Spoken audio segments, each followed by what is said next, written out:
Great, welcome everyone. Let's begin. Let's call the Planning Commission meeting to order. It is 6:04 p.m. Here on Monday, October 4th. Let's get right into it with considering if there's any agenda amendments people want to make. Could be anything like removing something or reordering things, or if someone just has to leave early, potentially shifting things around to accommodate that. But seeing or hearing none, I think we have an announcement or two, maybe not much, from Sue at least.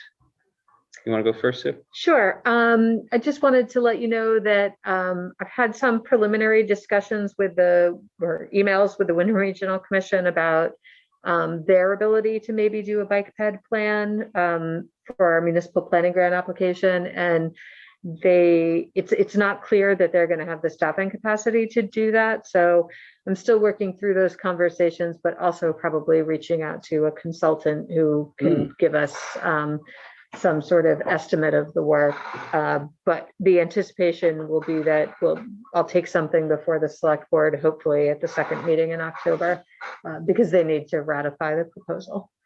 Okay. So it doesn't matter, this is really just the proposal phase. If we are awarded, we're going to have to go out for competitive bid. Right. Anyway. I remember I was a little confused, or very confused by that back, just because I was new to it all and didn't quite get it when for the housing action plan, and Camion came or Camoin and kind of made a proposal. But yeah, so this is sounding familiar to me. It's a little bit strange, but you can either go out competitive bid beforehand and then, work with them to put it on. But it always feels funny to go out with a bid when you don't really have the money. So I usually just work with a consultant to prove that it's feasible and then go out for a bid if we're awarded. Okay. Great. And the application deadline is when, mid-November or something? Yeah, I think so. Okay. Great. And I remember when I spoke with you regarding the housing action plan, different topic now, you said that at some point there will be the final round of upcoming public input periods. Yeah. No. Yeah. So I can give you a brief update on where we are. Okay. So at this point, the consultant is working on, they've been analyzing the survey. I've seen some preliminary findings from the survey. They're going to kind of cross-tabulate data for areas that we want it and kind of continue drilling down into that. They've also begun thinking about strategies for the plan. So we have a call next week, and I'll probably have a firmer timeline of when we'll wrap it up. But once the strategies are developed, then we'll have a public meeting for input on that. So, great. I mean, we are looking at finishing that before the end of the year. Right. Okay. That's the status. Good. Anything else to announce before we get into it? No? Okay. Let's consider our minutes from last meeting, September 8th. We can get right into a motion in a second before any discussion. Dan, I guess. Was there a motion? No, I seen a hand, look like his hand, Dan's hand went up. Okay. Well, I motion to approve the minutes for September 8th, Okay. 2021. Is there a second? I'll second that. Dan seconded. Okay. One thing I saw is that it seemed not just like an insignificant typo. The first sentence under 8A, historic preservation, it says staff advised that they are hoping to take a proposal to space period. Oh, So probably the select board. the Right? select board. Okay. And that's regarding the CLG program there. I'm not saying to add that, but just for everyone's context. Okay. Any other significant edits or points of confusion or clarification? No? Okay. Roll call vote. Right? It doesn't have to be roll call if it's unanimous. Oh, right. I forgot about that. Okay. Yeah. And it likely will be, but if you're a nay vote, wear that badge with honor. So who's voting aye for that to pass to approve the minutes? There we go. Oh, 1, 2, 3, 4. Okay. Oh, okay. So it's not unanimous. And Kate, is it because you were absent or? Sorry, I was muted. Okay, great. So you're in support? of Yes. Adopting or approving the minutes? Wow, I'm having trouble with words. Hopefully I should have done some linguistic exercises before I came. You want water? Great. No, I'm all set. So the minutes are approved. Moving on to a kind of information as well as discussion about the Bylaw Modernization Grant. I think last meeting or two, we talked, this was on the radar, and since that last meeting, it's become more clear that this grant opportunity is happening or it will be available. And it's kind of, there's a document, as you guys saw in the drive folder, that fleshes out the subject matter and topics and format and such that the state will award grants for.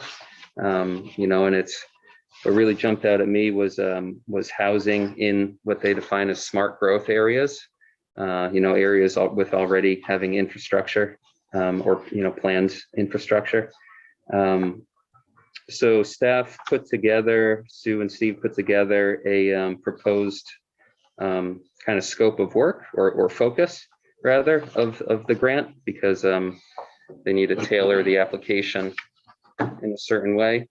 And so that was in there in the drive folder, but maybe they can summarize it a little bit or hit some main points. Yeah, I'd be happy to. So we see kind of three main focuses, and there's some overlap within them, but three main focuses for the grant. And essentially what it would result in is some more amendments to our land use regulations. So the first thing we want to look at is our zoning district boundaries, particularly in the water and sewer areas, or those that maybe you could easily extend to. What we found is that when we did the zoning back in 2015, that we tried to minimize or have less zoning districts. And so we kind of put all the residential neighborhoods into one area.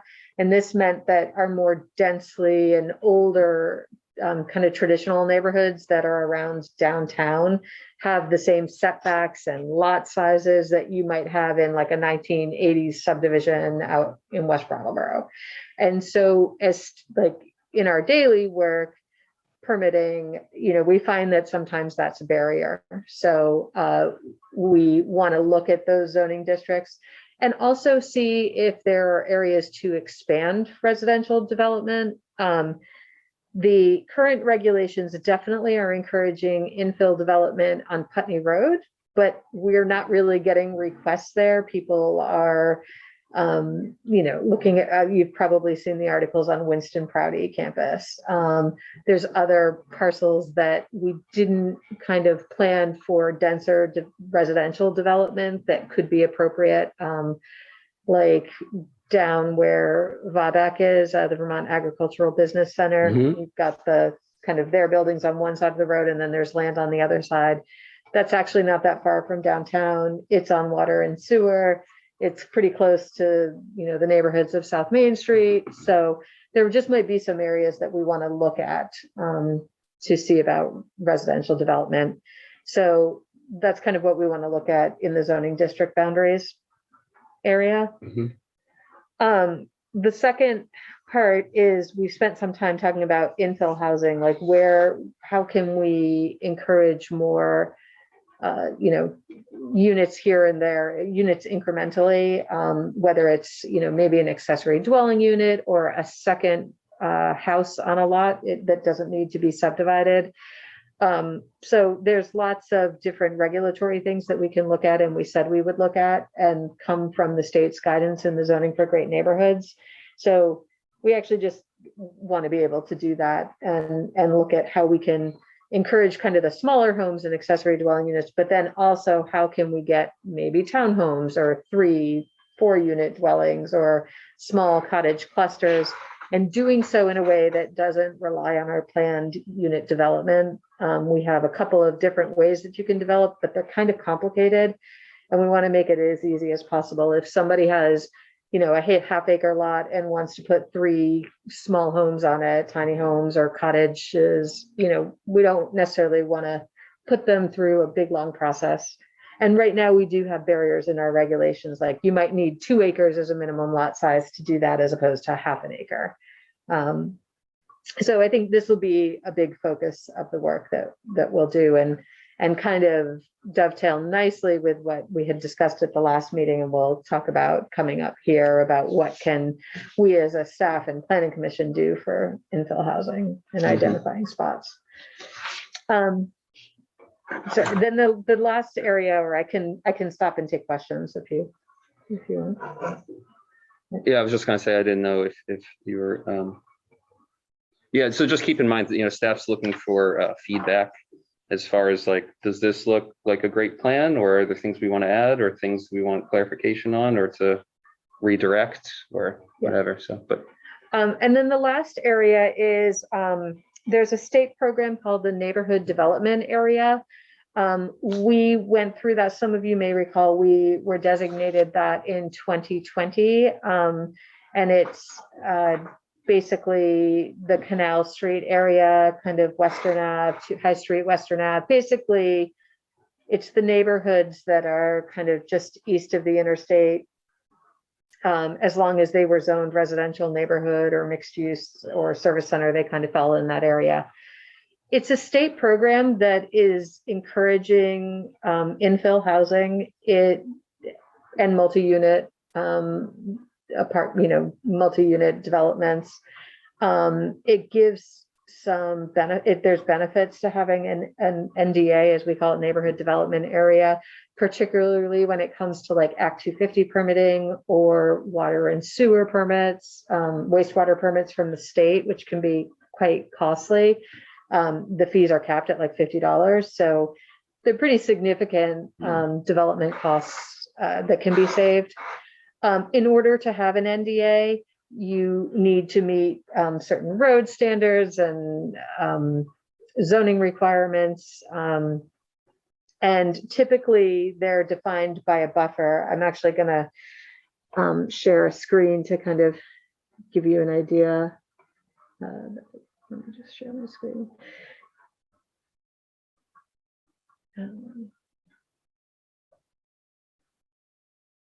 If you can all see that, actually, let me put Brattleboro's neighborhood development area on.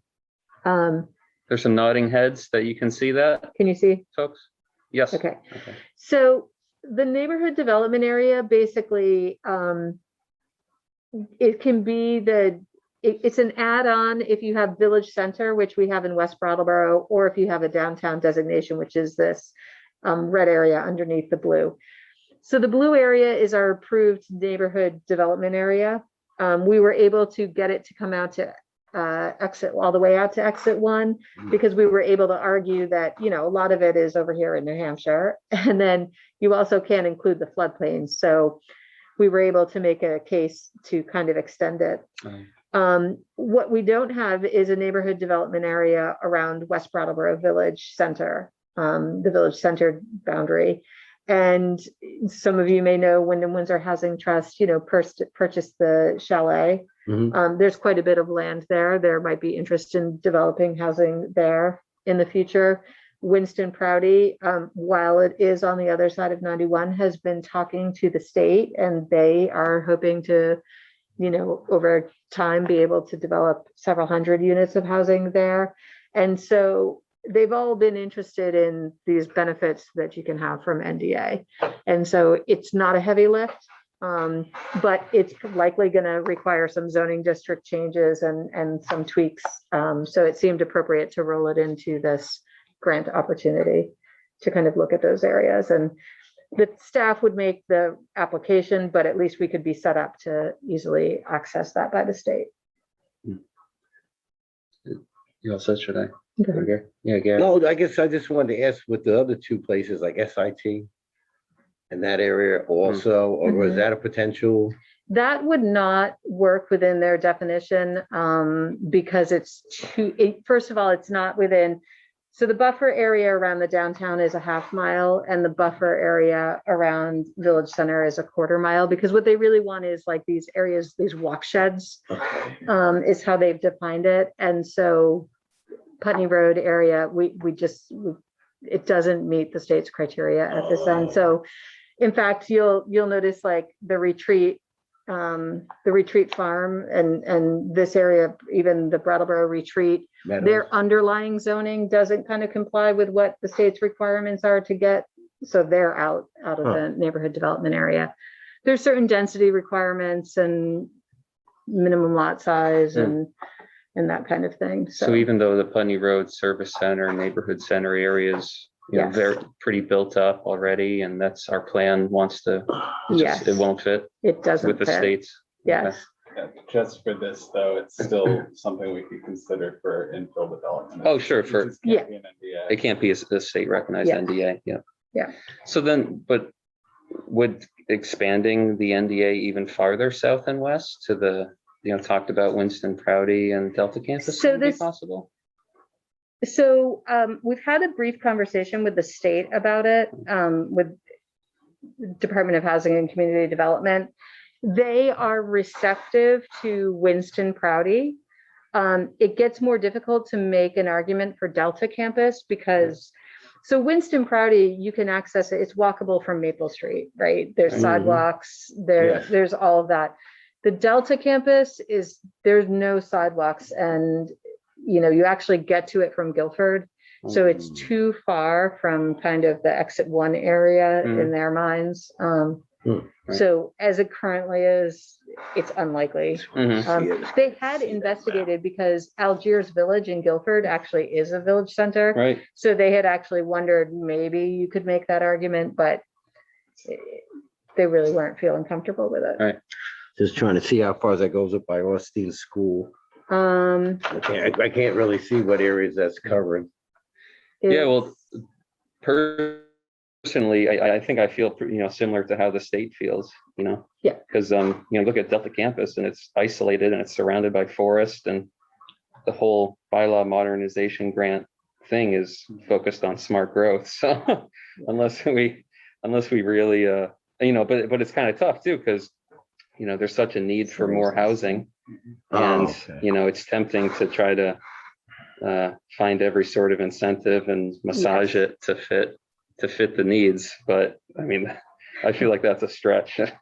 But I haven't seen where they haven't even come up with where they're proposing in that forest or field No. area to put the houses. So And they don't. yeah, They they don't know have yet. that yet. So what I did is zoomed in on this map so you can see where Austin Drive is. Mhm. I think that, so that's the Winston Prouty campus. Yep. And you can see, I mean, you can get to it from Maple Street. There's an opportunity to extend it, Maple, Locust, Chestnut, Right. maybe over towards the high school. It's a bit tricky Right. because, it's great that these areas can be in it.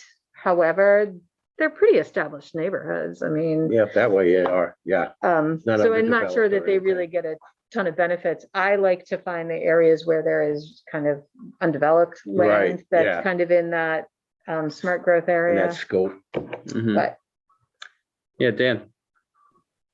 Yeah, just noticing that in this area that it was extended to, the hospital is not in it, of course, but the high school is. no, That- the high school is not. am I not I recognizing? think where- we are. Let me just zoom out, and I don't think the high school is in. They both have different. Little bit, it's on the Yeah. edge then? Okay, right, I Okay, see. so here's Okay. Fairground where my cursor is. That's the Okay. high school. So- However, they actually, when we were applying, they were like, well, how come you don't have Home Street and Marlboro Ave? And we're like, well, we were trying not to push it too much, but next time we come in, we'll amend it. So, Yeah, Yeah, there you go. yeah, it's too bad that's not in there. But actually, just a curiosity question. Fairview Village, is that the official name for that area? Kind of yes. okay. Okay. Well, I don't know if there is a Fairview Village housing complex. Okay. I The see. senior, I think it's the Yes, that's- senior housing. Yeah, Walgreens up. Right. No. No, the Walgreens one is Red Clover Commons. It's off of Fairview Street, Oh, comes yes. beside the Price Chopper Next to Plaza. ACRS, right Yes. over there. Oh, okay. Yes, there is. Yeah. By Ledgewood up in that area. Yep.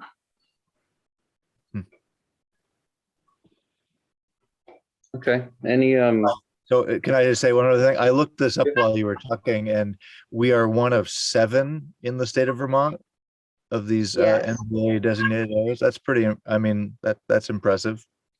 Sounds like, and as far as the concrete sort of benefits of this, could you give us an example of anything that's going on right now that this would allow that wouldn't have been Yeah. allowed? I wouldn't say anything that that Make it easier. wouldn't have previously been allowed. Mhm. So here's an example of, we didn't have it when Red Clover Commons was developed. Therefore, because they were doing 50+ units, they were subject to Act 250, and they had to pay, I don't know, I'm just taking a guess. I think it was somewhere around $12,000 in permitting fee to Act 250. If we had this, they wouldn't have had to go through Act 250. When they did phase 2, because it was already subject to Act 250, I believe they had to go through it again, which is, unfortunate, but I think the fees were reduced. I don't know what they were. I haven't had a conversation with them. The Snell block on the DeWitt building on Flat Street, 47 Flat Street, next to the transportation center. So, they're working on a project there. That is in a neighborhood development area. It's not subject to Act 250 because it doesn't meet the threshold of units or something like that. However, its wastewater fees will be significantly less because it is in the NDA. I'm not exactly sure what wastewater fees are. I could get back to you on that, but they'll get the benefit of being in the NDA, and if they get the wastewater permit from the town, then I think they pay like 50, I think, to the state. So is it 50 or 500? I'm sorry, it's escaping me. But anyway, it's significantly less. So that's big. So I think the fact that something wouldn't go through Act 250 is huge. right, yeah, if it's a big If it's a big project, sort of, project. it wouldn't, work for just Wish I had the map. single family. It's good to know. I'm just trying to figure out what's in there. I mean, it's kind of hard to really scope. But this probably isn't, this is, it's important, but this is what, 1/3 or a quarter maybe of what our actual the bylaw modernization will actually be. Yeah. So, and I had a conversation with our consultant who had helped us on the land use regulations. I just wanted to see, hey, does this stuff sound reasonable, and could we do it for the grant amount? And she did feel it was reasonable and seemed to make sense. Yeah, and one thing we found, I remember that over the last maybe 2 years or so of the 3 I've been on the planning commission, it's popped up a couple times, this state document called Enabling Better Places, a zoning guide for Vermont neighborhoods.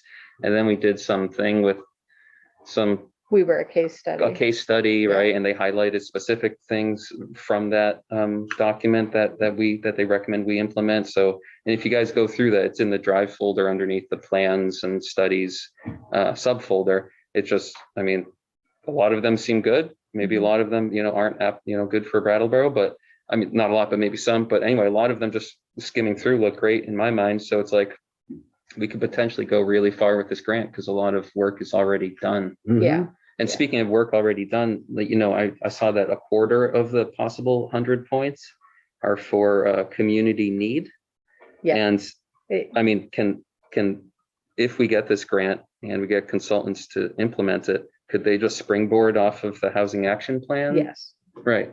Yeah. Like that we're part set of up it. nicely. Yeah. So we're set up really nicely, and we can potentially go really far with this 25,000, I think. Yeah. And what I would say is about the zoning for great neighborhoods, I actually think it's tailor-made for a community like Brattleboro. And when we got rid of the densities, that was one of the things that came from it. but it's great for us because we do have a water and sewer area. It's really hard for, I think, some of the smaller towns without those services Yeah. to, you know, to implement some of the regulations or recommendations, but. And in this grant description document, you know, for the bylaw modernization grant that we're talking about, it says all grant funded projects must, and then there's like 12 bullet points. Mhm. I mean, do we have to do all of those essentially, or at least, you know? I haven't, they're supposed to put out the application today. I don't know if it actually, I didn't get a chance to okay. check to see. Yeah. So I'll be curious to see, but I think Right. we're really well situated. No, I think on so this too. well. I'm just saying other times when there's lists that say like, Yeah. you know, you may pick from this list of things, but this one's like all grants must do this, and there's 12, and a lot of them seem great. And you Yeah. know, you've highlighted 3 or 4 of them there, and it's just like that's what we should do right there. Yeah. So, Yeah, I'm pretty excited about this one. mhm. I think it'll- Yeah, and the select board was really jazzed over the summer about seeing us, you know, putting forth some, in the scheme of things, minor amendments. So I think they'll be really excited to see this in a year and a half's time, whenever it will be finished. Yeah. Anything else from any commissioners about this? Questions or suggestions? Anything? Is that Dorian? Yep, Doran.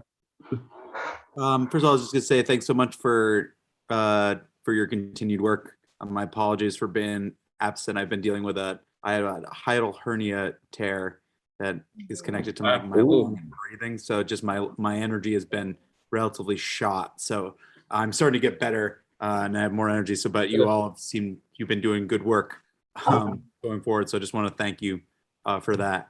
Glad Second, to have you back. We missed you. yeah, no, I missed y'all too. I was still continuing my work with the solar panel commission, and we met with the tenants union and met with the consultants on the housing plan to see what we can give in feedback. So still doing some things around the side, but I was gonna say about, I mean, does it hurt to include as much as possible just in a time of such, you know, tight housing? I guess that's my biggest question about, like, why not include more neighborhoods to someone who had a slightly bigger back space that could fit a tiny home in it, as we continue to work towards that. I just know that the market has never it only seems to get even more crunched.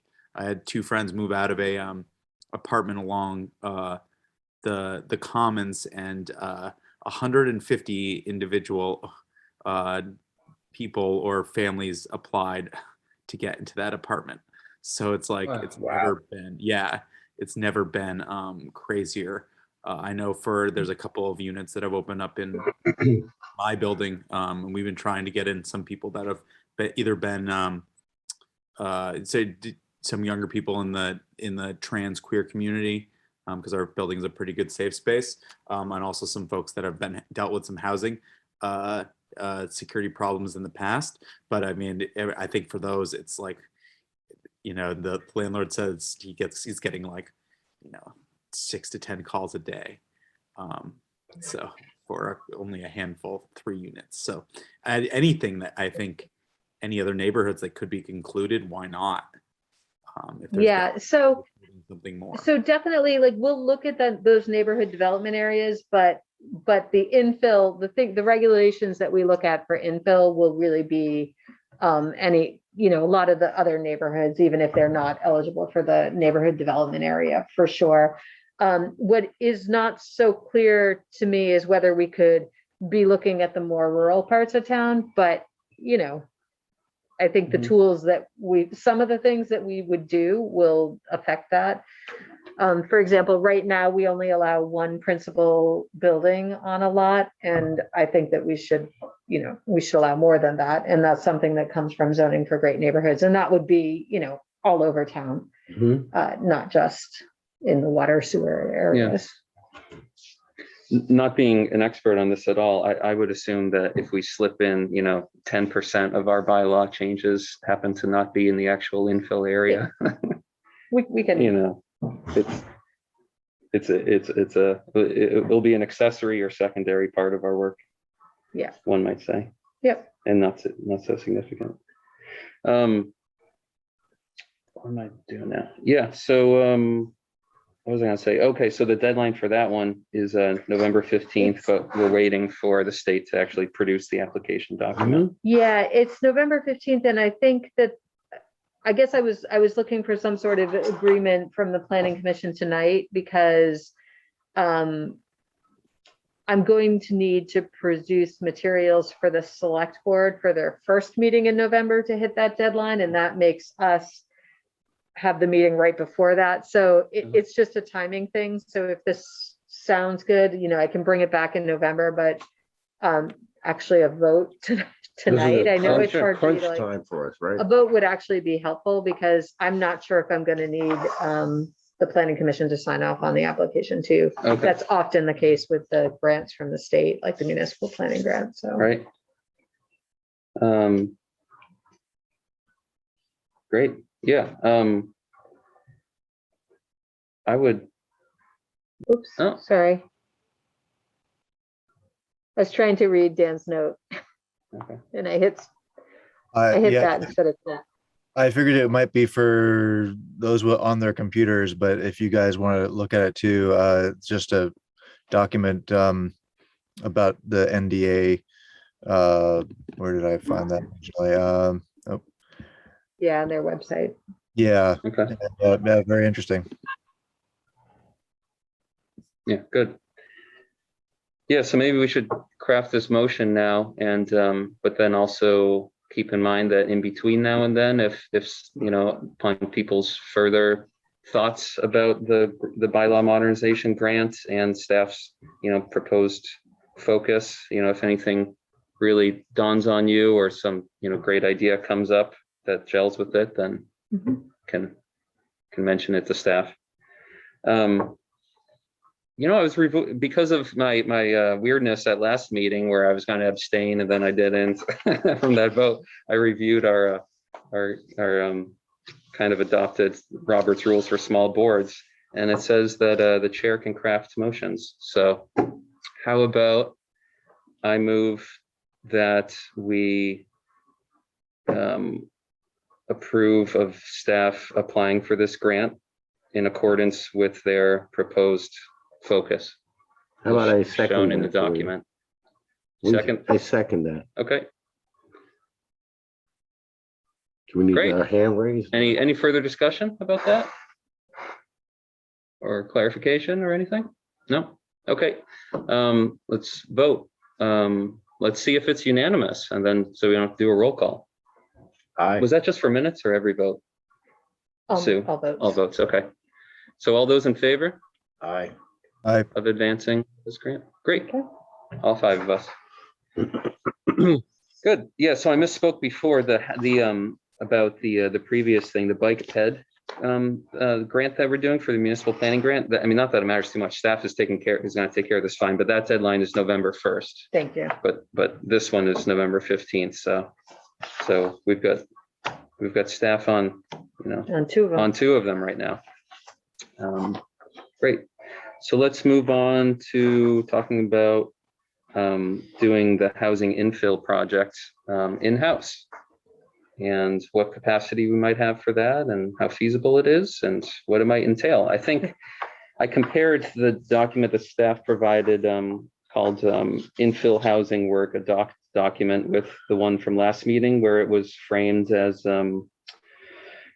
a possible application for a municipal planning grant. And it's pretty similar, just reworded and a little simpler because we had that previous one. So if you guys all get familiar with that one, I think this is pretty similar. Yeah. But I'll let staff take this away as well. All right. So what we're seeing is something that would be completed both by staff and planning commissioners, needing some of your time to kind of do it. And in particular, there would be some discussions at planning commission meetings, but maybe a little homework on the side, which I know everybody's busy, so I'd like your feedback on it. But it's certainly something that I don't think right now we have the time to take on all of it. But basically, the project purpose would be to identify tools to enable and promote quality small-scale residential development on vacant and underdeveloped lots and parcels in residential neighborhoods that are easily accessed by water and sewer. So kind of those smart growth areas, in a manner that provides a desirable mixture of housing options for people of all income levels, is designed to maintain and encourage attractive neighborhood character, and is consistent with the Brattleboro Town Plan.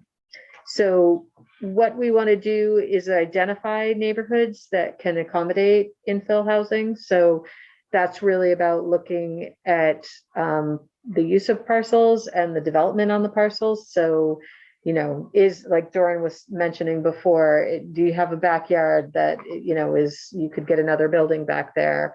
Is there a vacant parcel in the neighborhood that hasn't been developed? So kind of getting an idea of where are those places in our neighborhoods.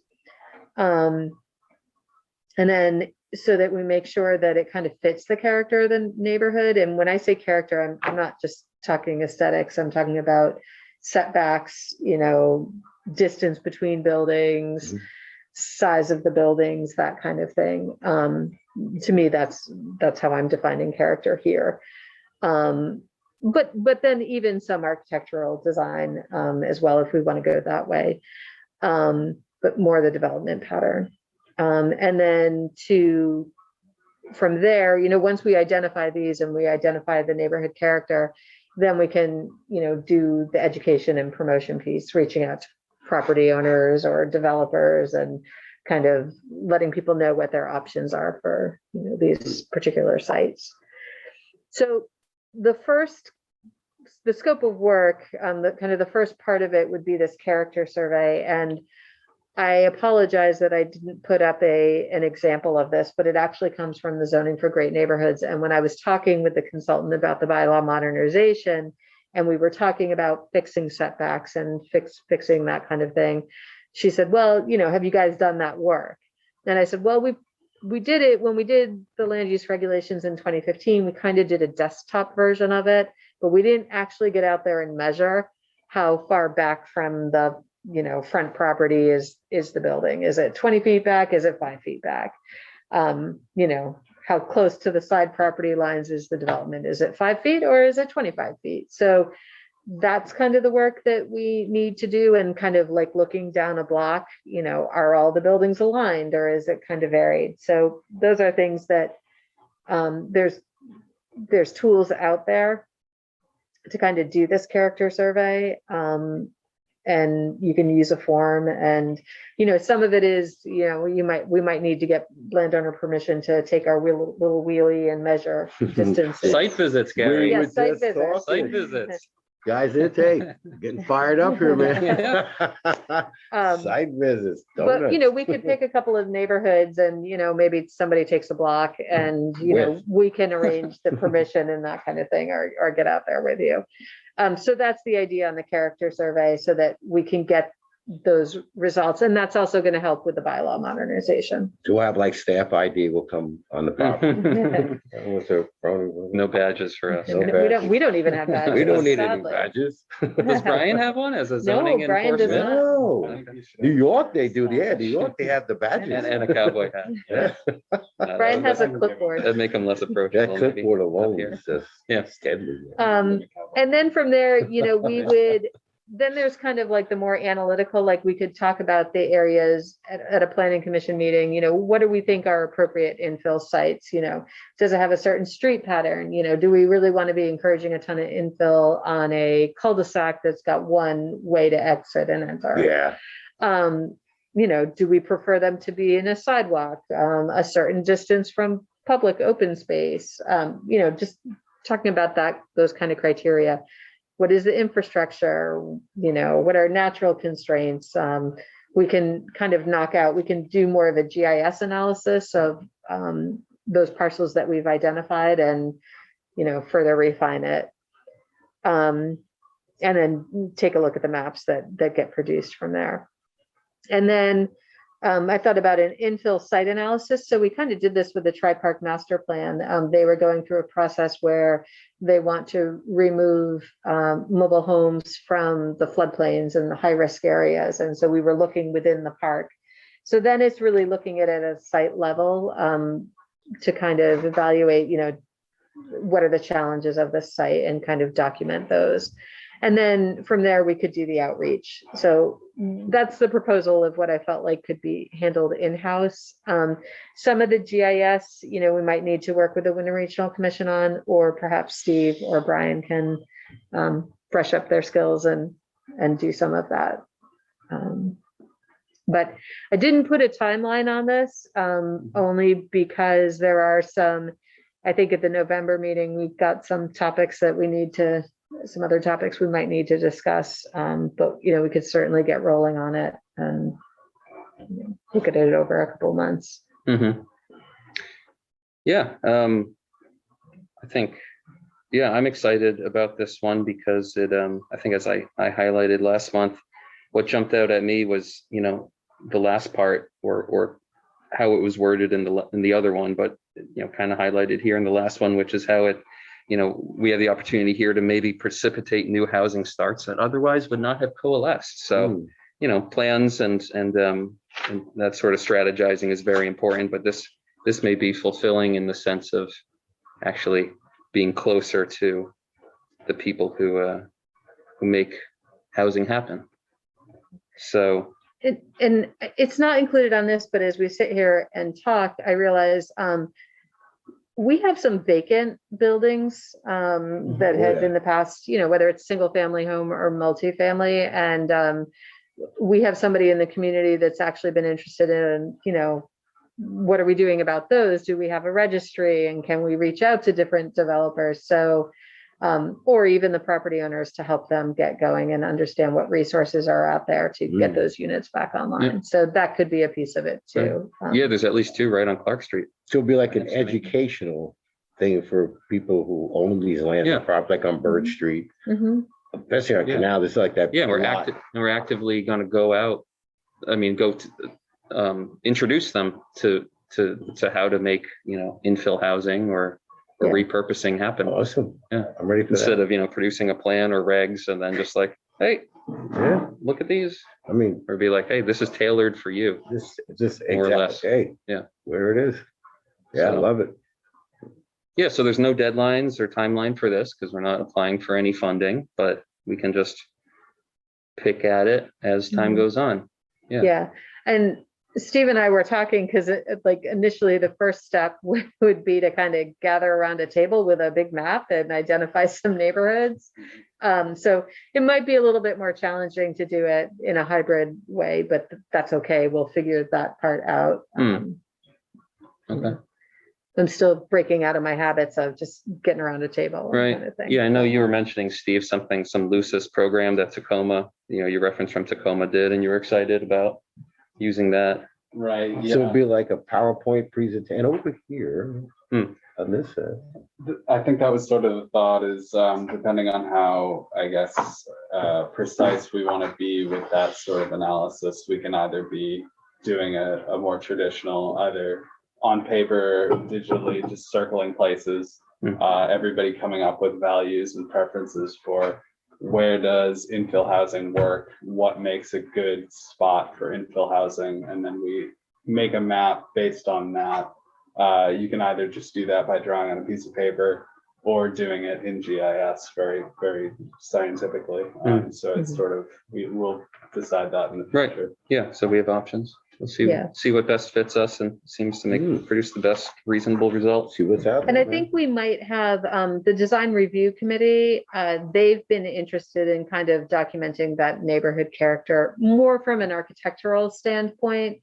But, I think that we could find partners in them to going out and, even if it's staff going out and doing the measurement, but the other parts of the character survey that, maybe knocking on doors. Well, I introducing mean, ourselves. staff could do that part and the rest of you can do the more observation point Oh. parts, but being out there, but I can definitely share the form, that the guidance or the zoning for great neighborhoods recommends. So on that Google map, like the way they show, that's pretty good too, how they show the aerial view and stuff of the low. That's a good way of presentations too, showing. I found that a lot easier too. It's a good way of finding where you're lost. But yeah, it's definitely something that's I am an analytical. I like to see graphs myself, but I think seeing more of, like I was telling before, going on site, because I have a better idea versus on paper. But via the Google map, when they show you like the whole 360 like this, it's interesting. Yeah, well, it sounds like we can make this, this sort of in-house project different than a lot of the other work that we've done, document, which is just documents and talking about ideas. We can actually, be hands-on and in person to some degree and creating, and, we will kind of be our own consultants and hiring ourselves with no money exchanged. That's right. So, we're representing. And then maybe we'll have more respect for the consultants in the future. No, I'm just kidding. Not that we don't. We But can glean too. we'll see our capabilities. No, I think we'll be relying on staff a lot, but as they said, this will be Usher us in. a project where we will have some homework to do. I love it. I mean, what do you think, guys? Feedback, thoughts? I got a thumb there. Kate? Yep, Karen. You like that, huh? Yeah, getting out in the field. That's right, getting physical. Yeah. Yeah. So, on one hand, I felt like, wow, we just had all these projects. We did that, we had that projects Excel sheet back in May, and we're just like, oh, that's like 9 things, but 4 or 5. But 4 or 5 of those things are kind of phasing out. The downtown design plan, the flood amendments, we may revisit that at some point. The housing action plan's almost done. We'll talk about the preferred siting next month because that got wrapped up. I'll make a brief note about that at the end of this meeting. And cannabis. And the cannabis. Oh yeah, the cannabis. We still have to do that, but we're just waiting. Well, I'll help with that. We'll talk about that, but Yeah. I'll definitely help with that one. Yeah. In what capacity? Yeah, whatever needs. Yeah, I kind of like, that's a dream come true for me. I always talk to Tom a lot about going out there. Yeah. And even with Maya, like getting out there, seeing, I have to see what it's like versus that's on paper. Because once you get a feel, like we had to do with the Park and Recs going out there, it makes a difference. Yeah. Now you have a better visuals, a better idea, okay, how to go about proceeding, Yeah, absolutely. I love it. Yeah. I see Dan's hand. Yeah, before we leave infill housing, or we're still kind of on that, right? Yep. We're on it. Yep. Okay. I guess if we're doing site visits and so forth, and thinking, why not housing and so forth, in certain places, it might be useful to have maps on hand or wherever you're going, some idea of where some of the major, expenses would be in developing lots and so forth, like, sewer lines, water line, all the infrastructure things that would be large expenses. And I think we'll talk a little bit about that with as we go along, but having sort of because honestly, having a geologic map sometimes would be useful, because it's the reason that the lot is empty is it's all ledge, for example. So anyway, it just would be useful to kind of go in forearmed, if you're, as much as you can, just my comment. So Dan, can I ask you, could I just add to that? I was thinking too, would you think of taking somebody like from DPW to go with you on a site survey like that? I'm just throwing it out there, like Tyler or someone to go. I mean, that's a thought. Maybe. That's a great idea. Yeah, maybe if we. Yeah, because those guys know where things are, but yeah, go ahead. Yeah, I mean, I can't commit them to, going out on a site visit, but I think they'd definitely be an information source. And, we definitely do have the water sewer maps. They also are, encyclopedic. If we can get Steve Barrett before he retires, I mean, they know where the issues are and where some of the constraints are. So I think they'll definitely be a resource. Yeah, definitely. And important to kind of loop in. I'll just get Dan some coffee, donuts and cinnamon donuts. Yeah, no, I mean, so the reason I mentioned that is it might be good to prioritize, like, what's the low hanging fruit, for some of this, any of these questions, obviously, because you could look at you could look at a piece of property superficially and think, oh, why not, but there's at least 10 reasons why not, so anyway. Yeah. Yeah. Yeah, and I think that is really what we would be looking at in the, I think it's the second kind of phase where like we do kind of that GIS analysis on it. Yeah, that would be exactly the kind of question that we'd be looking at when we determine our values on what makes for good infill parcels. We could take a map of this, the water and sewer, and if we said as a group, nowhere that's not serviced is a good infill parcel, we could just eliminate those from the shapefile it spits out as this is the prime best spot. Yeah. So yeah, that's exactly what the Lucis will do. And I guess anything else we can come up with, we can to join us on our little, quest. Yeah. Crusade, yeah. Yeah. So I don't know. I mean, what might be the next step for this? Like you were saying, we may have a lot going on next meeting, but we Yeah. could kind of make it a moderate or Mhm. moderate to high priority and Yeah. kind of shape a timeline for ourselves. in a sense. Yeah, I think that, we'll have to plan the next meeting and see, Yeah. at the very least, we could, maybe spend a half an hour if we have the time to look at the character survey form and then maybe identify some neighborhoods that I know we're going into winter. I hate to say it because Yeah. we're still in fall, Looking at but we're spring. losing daylight, I guess, is Yeah. the issue. So, the ability for some people to get out might be a bit more challenging, but at least if we can identify neighborhoods, then, maybe it is something that staff can start tackling and some of you might have some time to tackle as well. Till like springtime, maybe. Or... Well, maybe we'll keep working on it then. Yeah. I don't know if we want to push it off until then. Well, all right. Well, it's like Sue I said agree. with the winter, we went. Yeah, but I mean, there's stuff staff can do during the workday. Yeah. so Well, oh, right. Then you and I can do the other. Or do stuff on weekends. Yeah. I have a lot of time on Saturdays. My girls are at gymnastics and I'm My always looking for daughter things just to do. goes to the so. library and I can grab you while you're building the Yeah. porch. Almost done with that porch. Grab actually. Dan and then I'm coming up to Putney. I got to see Mr. D come up there and get the whole good road trip. I'm paying. Breakfast Putney. Nice.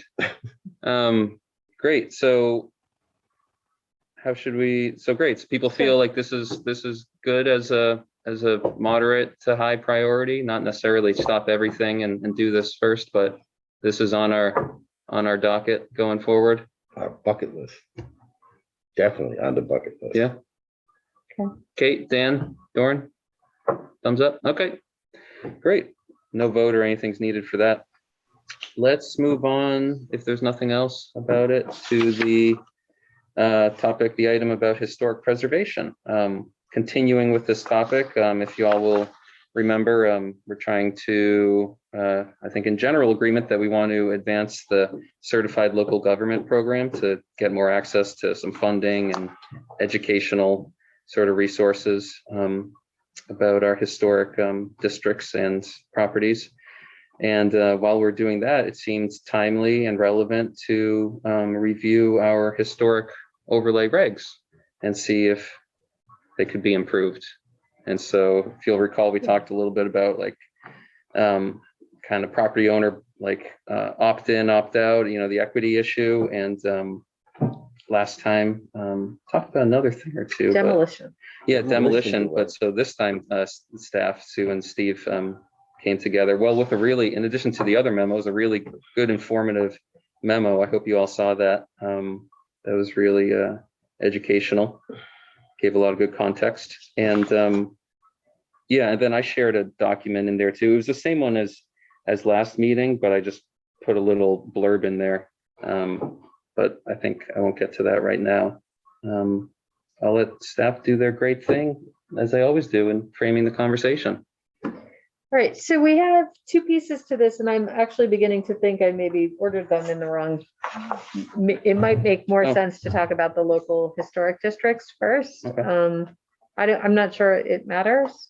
It might, I think I might you know, Yeah, I help feel give the like- context again. Yeah, I feel, so Steve, are you comfortable with discussing your memo? Sure. Are we wanting a summary of what the memo says? Yeah, or- you could okay. summarize, particularly how it relates to the CLG, because that's kind of the big. Sure, yeah, no, that was sort of a major curveball. So as Tom was saying, equity issues sort of precipitated us wanting to look at separating our historic districts from National Register listing status. At the moment, we do that. We regulate our historic resources through the historic resource overlay, which as an overlay district is not tied to a specific zoning designation, but is able to overlay multiple zoning designations impacting specific areas within those. But the way that we do it is specifically tied to the neighborhood's ability to be listed on the National Register of Historic Places. And so we were looking at the ability to do this as a local district with regulations, with regulatory power over historic properties that do not need to be listed on the National Register.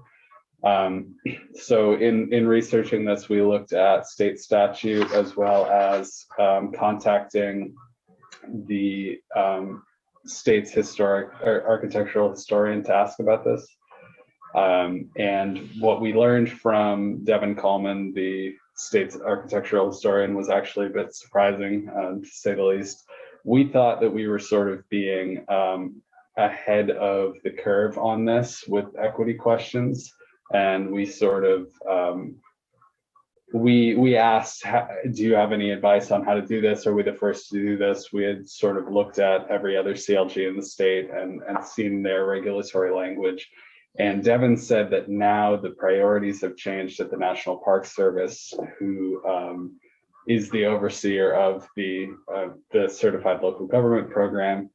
And he told us that they are wanting to see these two things decoupled, specifically to be considered for CLG status now. So we're going to have to do this first. And that was a bit of a surprise because we thought we were going above and beyond, and we are, but now that is the standard, I guess. So it is nice to see them reflecting the social equity concerns, but it would have been great if we could have just had sort of a gold star for doing it extra and not had to go through this special process that none of the 17 existing CLGs have. That's just an aside. Yeah, and they can continue in their current Yes, form, yeah. like nobody's making them change it, which I'd prefer that Mhm. they would have to change it for Right, the and- right reasons. He didn't offer much help off that email. He offered to have a conversation with me at a later date. So I'll circle back with him. But this was something also that one of our DRC members, Barbara George, had flagged a while back. And I think it was actually Devin that she was in conversation with, talking about why it's not great practice to have these two things tied to each other. So I should back up and say that the National Register listing itself doesn't actually have any regulatory power, which I think is not common knowledge generally outside of historic preservation spaces. You can be listed on the NRHP and still be demolished. You could demolish your house if it's not in a local district that has the local regulatory power. And so in the state of Vermont, we can do these things administratively with a select board vote as a zoning amendment. So we looked into Tom's question, where I think it was Connecticut's law that you mentioned. There was where- others. New Hampshire had a similar thing. Yeah, I think it's, I had never heard of the state doing it the way Vermont does, actually. So I know Texas was a 2/3 vote as well. Oh, that's common. Okay. So yeah, I mean, it's at least outside of New England as well. So typically local homeowners have to vote to incorporate, and you don't need unanimous approval, but you do need either a majority, a super majority. It depends on the jurisdiction. In Vermont, apparently you can just impose a historic district on on an area if you are able to consult the area first. That is one statutory requirement, but it's left very vague. And then if your local either select board or however else you are incorporated approves that, then you can, that is a zoning change that's been ratified. Just like how we do the other zoning Right. changes. Sure, yes. Yeah, there's a Right. process for a zoning change, Yeah. but essentially, Yeah. yeah. Yeah, so that's approved by the obviously we select could do this in a very bad practice way that doesn't involve local input, but that's not, we specifically are looking to do this in a way that gets better civic engagement. So that was sort of surprising to know, but I think this is actually kind of an opportunity because it allows us to have a lot of leeway in how we're going to do the engagement, and that's something that we should have a conversation with the town attorney about. I believe is what do we actually have the power to do under statute for if we wanted to potentially include things in our local districts, like voting in or having some sort of volunteer board of people, like if say feet, which is that Frost and Elliott. Frost, Elliott, Elm Triangle. So for example, if the Frost and Elliott and Elm Triangle was to incorporate as a new local district that was not NRHP tied, what that would mean is our new historic preservation board that we would charter in combination with the CLG would be able to do design review on any proposed changes within that area. And it would not have to be tied to NRHP regulations. So we would have a lot more local leeway on what can be incorporated as a historic district. One thing that's important to note also, though, is that the state statute, the VSA 4414E allows for design review districts, which are not they don't necessitate being historic districts, but they have very similar powers for design review. There is a specific set of criteria listed for historic districts, but there is a very subjective description of what the duties are for a design review district. So there's definitely a lot more ability to have local control over how that looks with the design review district. And I suppose it's up to the planning commission which one we think would be more useful to pursue. Yeah, it's kind of a little confusing point, but basically there are two ways to do design review or some sort of review in these historic areas. We can do it as a design review district, or we can do it as a local historic district. Our current, even though it's called a historic resource overlay, is actually been put together as a design review district, not as a local historic district. So it kind of, can be done either way. We need to probably delve into that some more. Yeah, when we get to that point, some pros and cons. Or Yeah, just right. comparison. With a local historic district, my reading is when we establish it, we kind of have to we have to determine why it's important. We can't just say, okay, Feet is a local historic district. We need to actually have some of that, purpose, like you would if you were going to be on the National Register. You're going to have to do that background to prove its significance. Where we could hiring? say, Sorry to interrupt. it could involve hiring because we don't have those skills, but I'm not sure. Okay. As one note to add to that, there is a stipulation for CLG certification that you need to have some level of context for the local area for historic properties. I think there's quite a lot of that work has already been done for the state and the National Register, but we would likely need to tap on the existing DRC as well as potentially outside help for that. Mhm. So it's a bit complicated, but I think the key point that Steve found, and it was different from a year or two ago when we were looking at the CLG, is, we absolutely can't continue the way we have it, and be a CLG. We're going to have to make that change, but we think that's a fine thing. Right. That we were moving in. So you that want to direction. delve and look into that more before we, Yeah, so I mean, in the same way that the housing infill project is we're just kind of starting to, we're discussing ramping it up. I mean, not that it ever existed before, but anyway, starting it as an in-house thing. I think this can be framed kind of similarly, right? Staff and us thinking and working on it. Because I don't think the bylaw modernization or, really overlaps with this at all. No, it doesn't. Right. So, It's kind of a separate project. right. Totally. Yeah.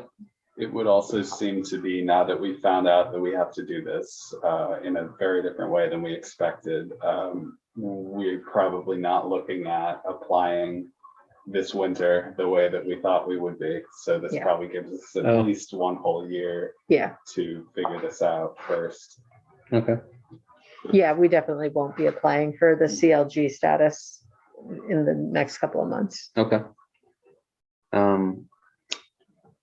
Yeah, so I don't know, once again, there's two arms, right? The CLG program, and then looking at the regs and how we want to change or improve them. And let's see, Steve kind of summarized the kind of property owner buy-in, so to speak, aspect of it that I brought up last time. And then, yeah, staff has this put together a kind of a brainstormy proposal, not really proposal, but like a brainstorming exploration of how to improve the demolition delay reg that we have right now, which is just kind of, hope you all saw that, just kind of a brief, kind of like an exception to historic preservation in town. And it's actually based off that statute reference, one of the statute references in there, Yes. which was for something kind of else, right? It was for like, Um, for renovations or if something applies. Anyway, so I think what we've done with all the historic regs in the past, when I've been a planning commissioner, before the one that went this summer or May, whenever it was, to the select board, when we finalized it, was every so often at a meeting, staff would, I wasn't a chair then, but so I don't know, to what capacity the coordination or conversation between meetings was happening with chairs and staff, but at a meeting, staff would come with a proposed regulation amendment or a new regulation, and then we'd bounce it around, ask questions, say like, oh, I don't like that, can this be added in? And then they would go back to them, and then to come back another time, and then in either case, once we feel good about it, then we just kind of make I don't know if it was an official vote. The only official vote ends up happening when we actually approve the final round of amendments, and it goes to public hearing, and then we send it off to the select board. So we just generally gave like a note that the planning commission at that moment in time approved the regulation, and that it would be as part of a cluster of amendments that then would be subject to a final vote, but under the understanding that the planning commission previously gave it the AOK informally. So we could kind of use that same process to explore a couple or a few improvements. Hopefully, we all view them that way, to the historic regs. And so we may be starting the process here with the demolition delay regs. So how about staff lead us in on that again? Sure. And one thing that I wanted to tie it to on the housing is that if we are looking at making amendments to housing, I think it would be great to be in a position to do all the historic stuff at the same time, if we can be. So, right. we might be looking at a year from now, but it can be expensive to do zoning amendments. So Okay. at least it can give us a time frame to work with, unless something needs to be done sooner.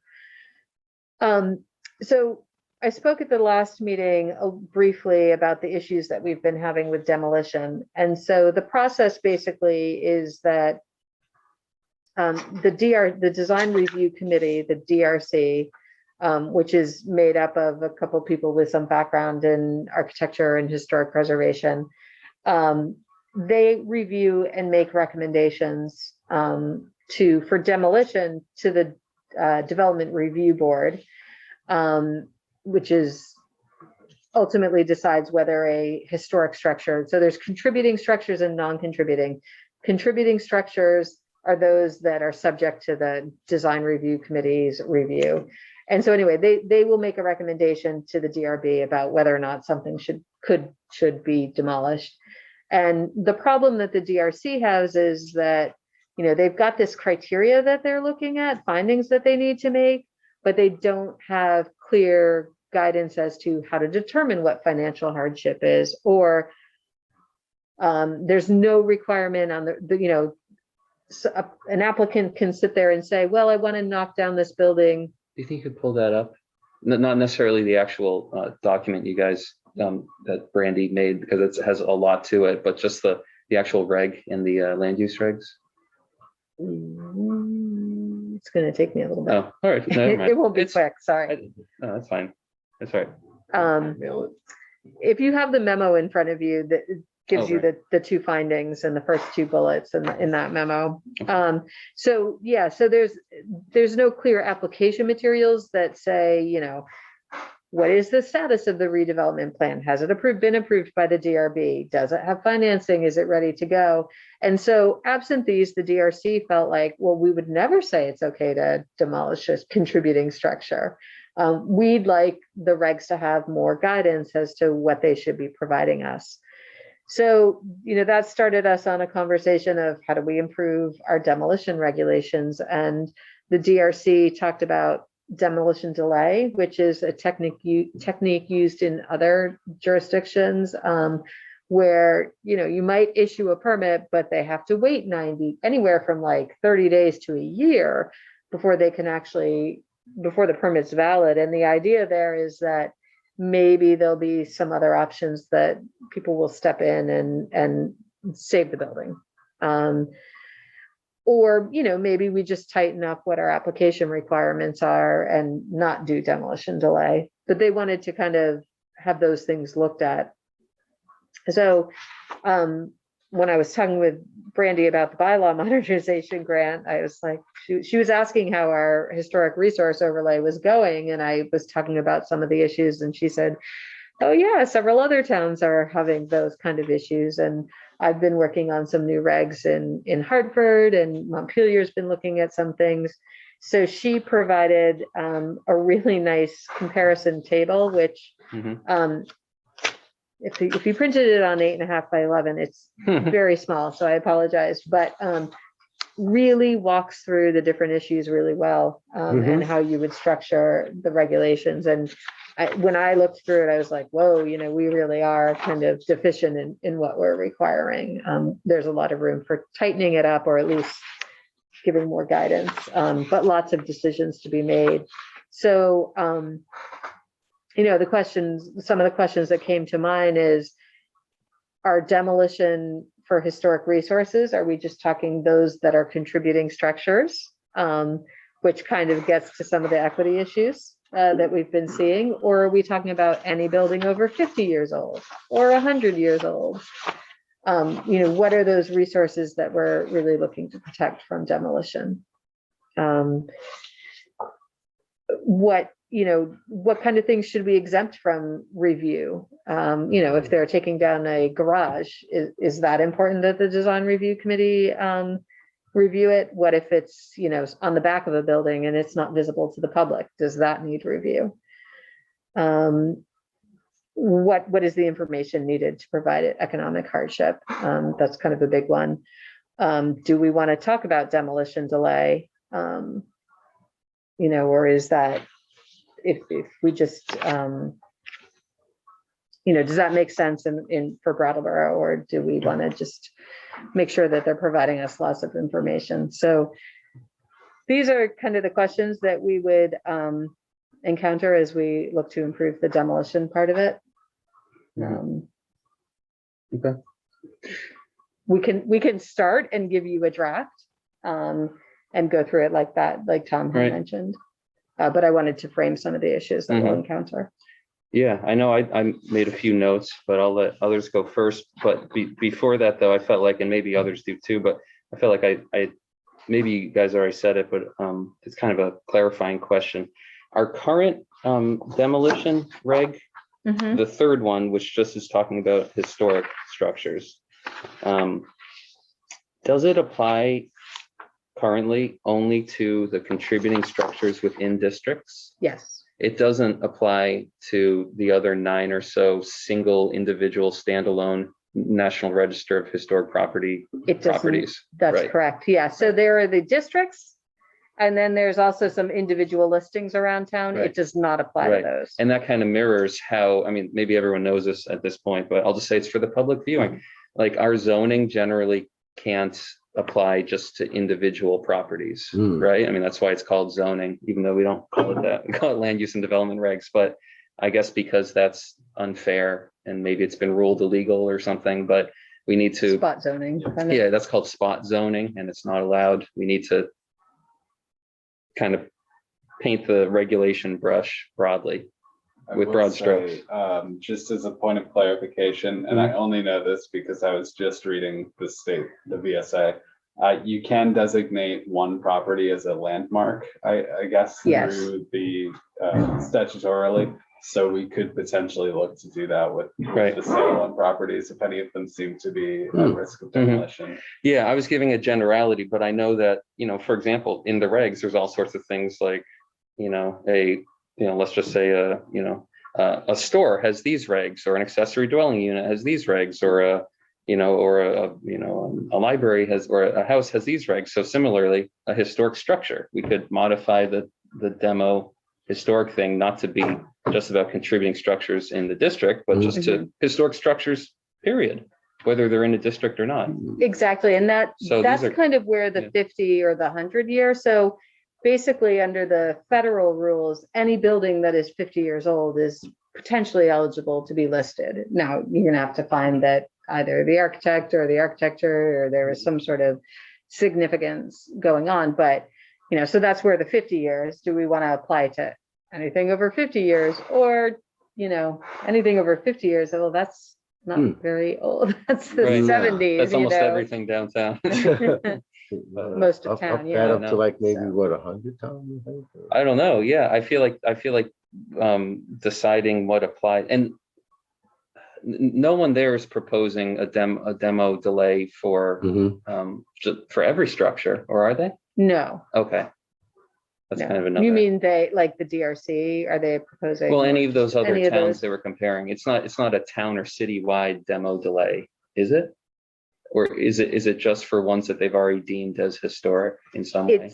I think the ones that have demo delay don't apply to everything. Okay. It's just those that are. Because that was one thing I was unclear about. I thought maybe they apply it to everything. So that way in that 30 or 60 day or 90 window, they can do a thorough analysis to see, oh, is there something historic that we missed? I thought that was, but I'm not sure. I'd have to double Yeah. check that. It may be the case. It may be the case, right? Because that may be the rationale for the delay, in case there's something unknown that's valuable about this property. We're applying it to It every does- property in it order does to give a give- chance to analyze. Yeah, it's possible. And Yeah. I mean, I prefer the public process up front rather than holding off on a permit, waiting for Right. more information to come in, but Yeah, no, Yeah. me too. It seems a little. It would potentially also, when we were talking about doing the context statement for all of our historic resources over time, I think if we had that, it wouldn't necessarily need to be that we'd have to figure out if something was historic. I guess we would know by then. Yeah. After compiling that database, or however much detail we end up being able to get. Dan, sorry to delay on calling on you. No worries. Just as a general question, I don't know if this plays any role in the permitting, but is there any requirement during demolition of any structure, regardless of historical or not, to have requirements for parking changes in the neighborhood, especially the historic ones. They're gonna a little less parking available. Do you know what I mean? Because you have like street parking where you could have debris falling on cars, and do you have that kind of, is that included in any of the reason for the delay or in the permit itself? Not that I'm aware of. Okay. Are you talking about actually during demolition? Demolition, yeah. Like, Yeah, no. is there any requirement for any sort of oversight of the actual demolition process? How it happens? Not at the town level. I mean, most of the contractors that are doing demolition, so oftentimes there's a state and a federal asbestos form that needs to be filled out and that kind of thing. And then, there's been times that a contractor might ask for a street blocking permit because, or closing off street parking. Yeah. It's just a separate thing. Okay, just wondering.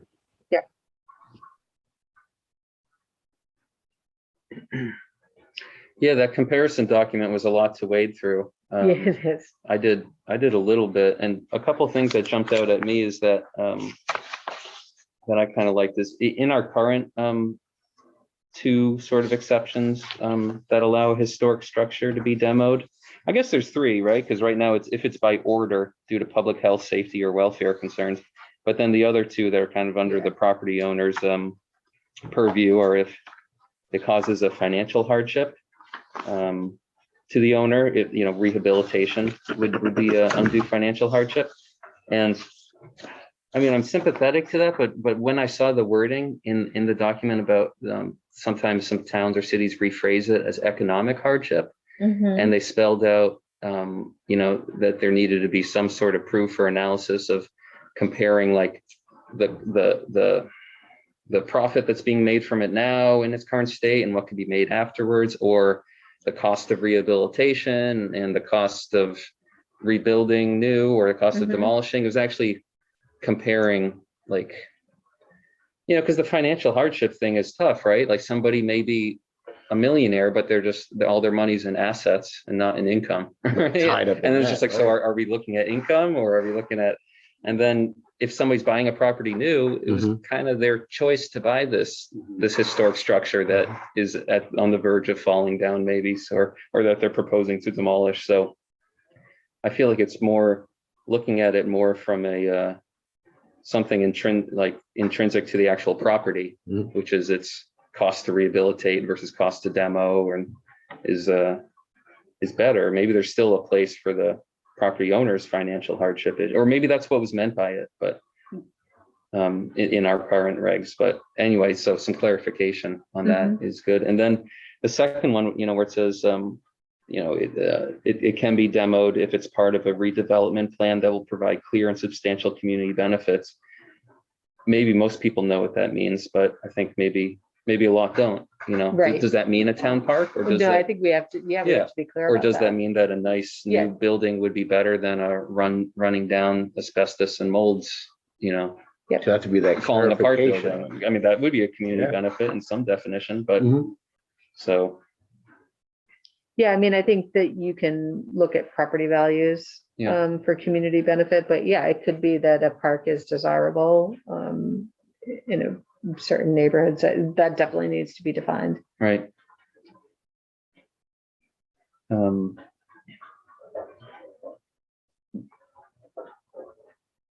Yeah, I don't know. Maybe the demo delay regs can, I think, like we were saying, can fit nicely with our redefining of local historic districts. Yeah, Adjourn. Yeah, Doran. Yeah, I was just gonna say that, I mean, a lot of people are, especially just kind of with the state of housing being what it is, like the few affordable things are the ones that are sometimes older and sometimes very run down or in severe need of maintenance. So I think, it makes sense to have economic hardship included in there, because then it does encourage, you're encouraging lower income people to be able to try to afford a house, because it's just out of reach for many people. So I think, especially with things being what they are. A lot of the times it is the older stuff that you're buying an old farmhouse because no one else wanted it and it needs a fair bit of work, and that's going to be your access to eventually being able to, you know, fix it up. So I don't know. Yeah, I think that including that is very helpful. Both aspects of the money hardship thing you're saying, right? Both interpretations of it. Yeah. Yeah, I think so too. Yeah. I have to concur, yeah, because it is true what he's saying. Yeah. I mean, we have all sorts of, you know, exemptions or exceptions in the state and other states for single family residences, because, you know, it's not a public structure, and, you know, we give property tax credit and building code exemptions, and all that's recognition that, you know, a home is a necessity, and it's someone's, you know, castle, or however you want to look at it. And so it's not the place necessarily to be so strict on people as a public building is. Can I just clarify as well? I think if we're looking at economic hardship in this particular situation, and I do believe this is how, well, I'll point to Montpelier and Burlington in particular on this chart. It's mostly seeing like stopping the demolition temporarily to judge whether demolition of a historic structure would cure some sort of exceptional economic hardship, versus other alternatives as potentially rehabilitating or adaptively reusing the structure. I personally can't really think of any off the top of my head situations where demolishing a historic structure would necessarily cure a particular hardship that is related to owning a historic structure.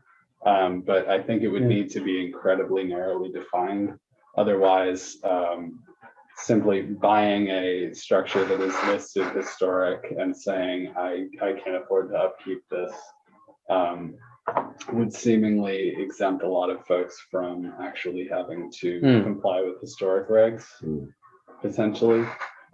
So yeah, I just, I don't know. I have some serious misgivings with that particular, I think we would need to be really careful with how we figure out how we define that. As well as the public benefit aspects in the light of the history of urban renewal. If we're going to demolish a structure for the public good, we should be very, very sure that it is actually in the public good.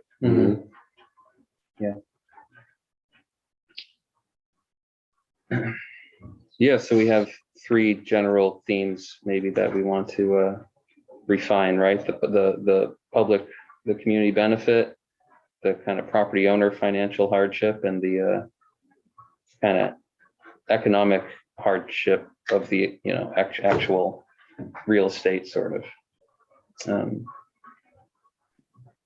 You know what I was thinking about, not really exactly on this topic, but before, when I was making the distinction between a historic structure that's a contributing one in a district versus one that's just standalone somewhere else.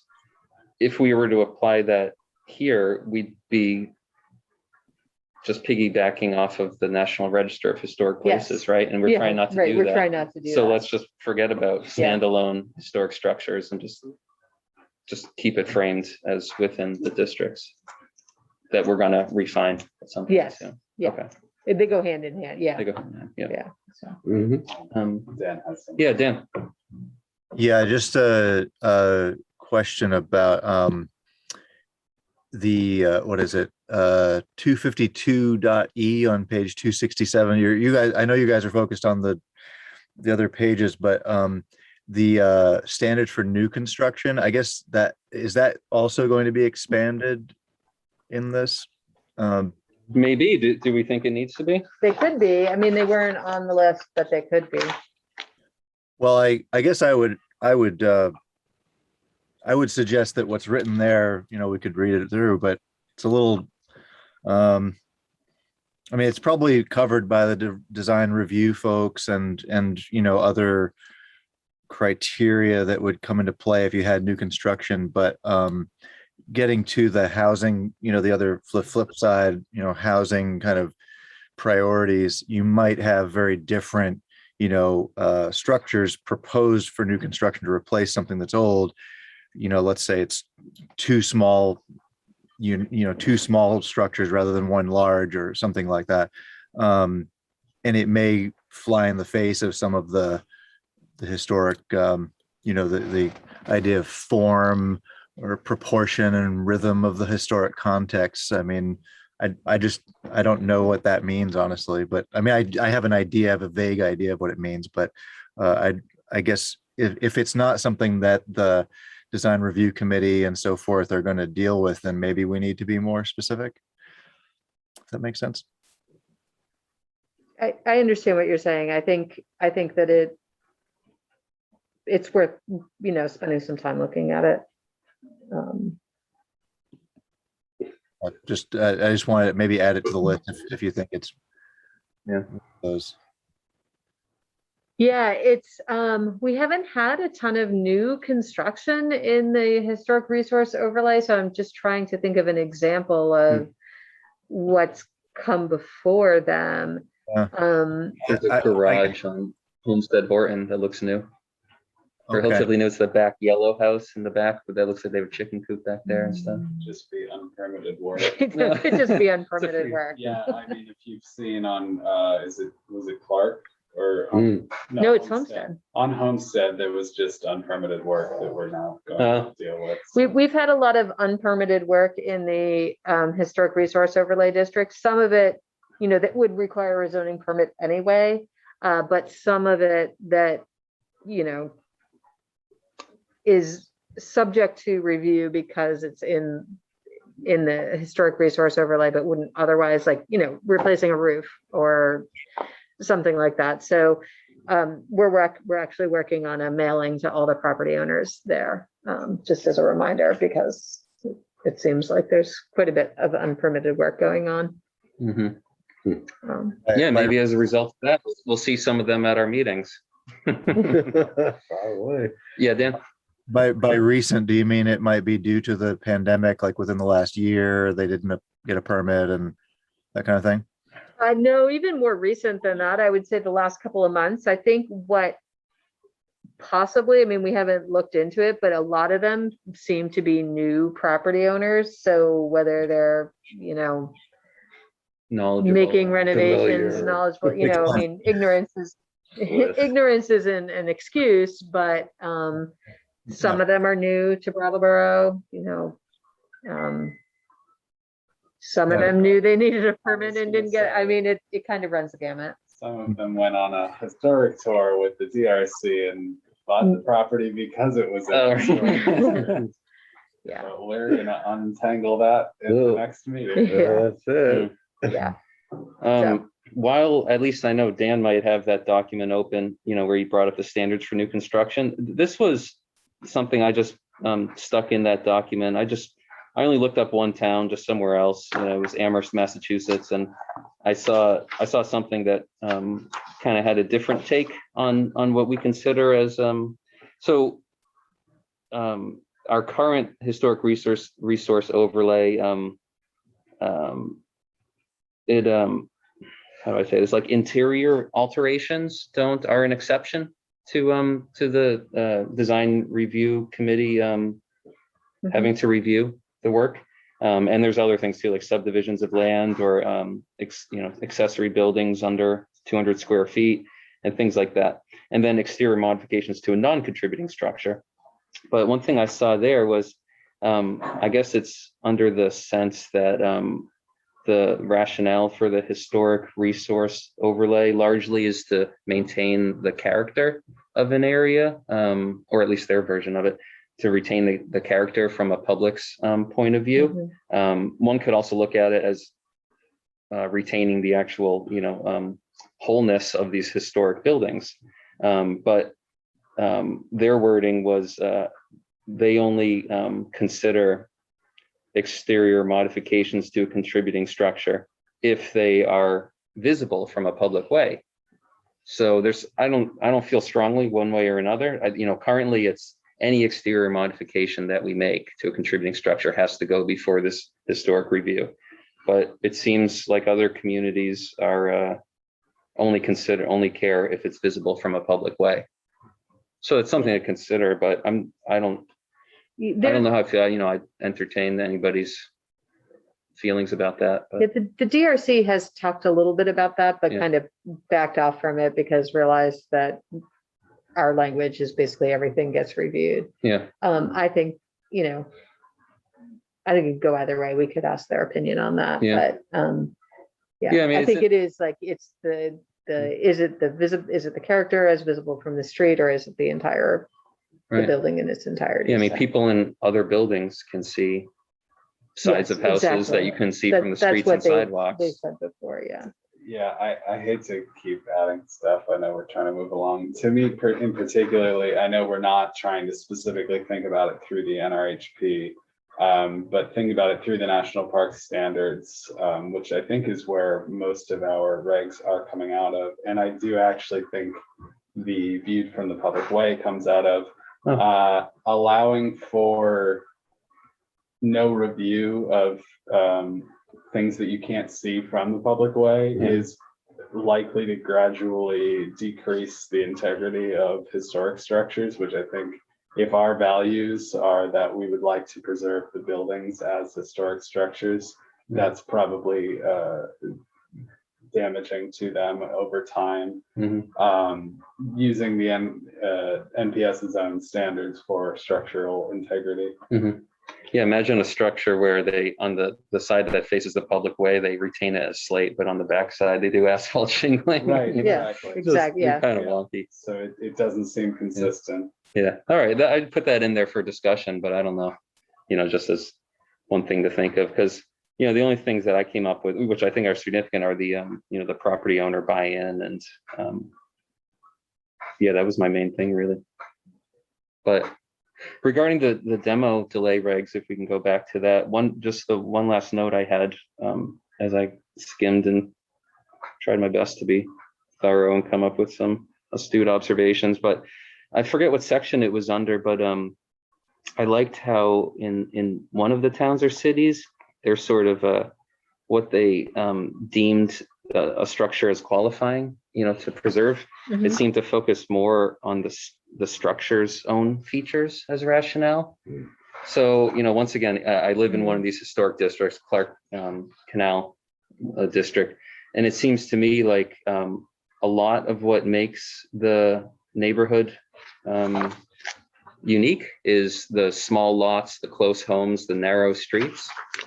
And so that seems to me like kind of half the reason for it being a historic district.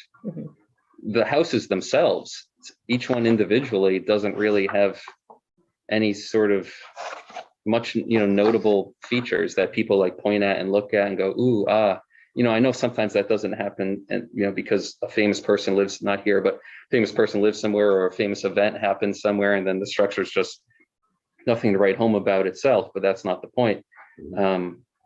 But here, yeah, I just feel like sometimes people feel like, oh, this structure's in a historic district, so it gives it some kind of magical essence. But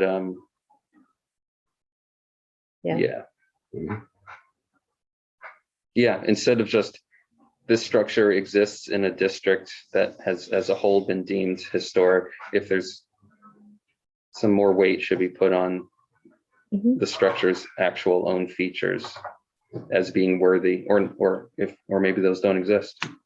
I don't know if there'd be some sort of grading system where we just do it, binary, yes or no, or the DRC would, but that's something that jumped out at me.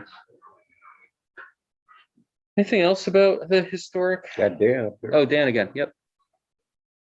Oh, your hand's Oh, still your up. hand, you're. Go ahead. If no, I do have another question, but go ahead. No, I didn't have anything. Okay, unless you'd like me to. I was just wondering about the map you included in the document, the flood hazard map with the historic districts or historic resource, it says. Was there? Go ahead, sorry. Oh, that's the map from the zoning ordinance, the regulatory map. Can I see Right. that real quick? We've got a people map, and I'm curious if this is reflecting the same view. Yeah, it doesn't have SIT in Orchard Street, so we need to talk. Yeah, I was asking, I was wondering. And those are what? Those, I think, are just NRHB properties. We were Yeah. Oh, noticing the yeah, other this doesn't day have any that of the there's a standalone. conflict between Okay. this map and Oh. our digital. Yeah. reads, so it's just a Bless you. general- Thank you. Yeah. Rather, So as far as reg, we got the CLG thing, that's been delayed, but we're, still going to be keeping our eyes on it and advancing. And then as far as the regs, so far that what's come up is the demo delay idea, or just improving our current one, demo wording for historic, and looking more into the property owner sort of weigh in and buy in to the process. New structures, maybe Yeah. some rewording there. Yep. It seems like maybe the next step Yep. is, whether it's November or later, bring a version and of the potential changes Mhm. to the planning commission for discussion. Right. Yeah, I think it's really helpful to see a proposal, and then people can, revisit that document with all that chart with all the options, and be like, if something doesn't seem Mhm. perfect to them, then can go to some of the other comparisons and see what you might want to advocate for. Okay, let's move on to the next thing. Dan mentioned this about an effect of Tropical Storm Irene. He observed more SBA loans in the area, and we've thought about it a bit and discussed possible ways to go forward. I know Dan has as well. Thought about it more himself. So I'll let you start us off. Yeah, I'll let you start us off, Dan. I know Steve has a good input to give. That's great. Yeah. Well, I emailed you the two main questions, and I'm Right. sorry, I'm trying to call them up right now. Just because I want to get it right. Here we go. Yeah, so I don't have any data about this, and that was part of the reason for asking the question. So I think one of the first steps would essentially be some data gathering, but mostly talking with SBA lenders to verify if specifically if the Small Business Administration 504 Green Loan Program projects have been funded, in a larger degree, let's say in the last 10 years since Irene. And anecdotally, that's what I've been told. But I'd like to kind of figure out if there's been any quantified impact from those, if they've been funded. And just to give you a little bit of info, and I don't need to go into too much, but these are generally loans that are up to $5.5 million. The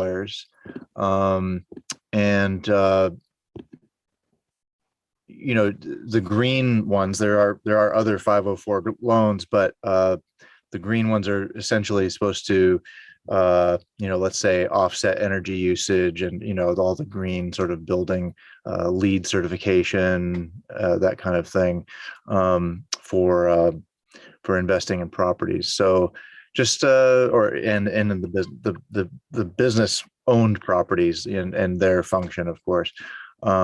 So yeah, just kind of a beginning question, and if anyone has anything to add, that's really where I was at.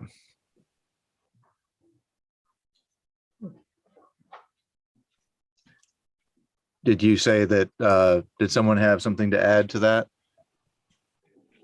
So yeah, I'll try to be super brief about it.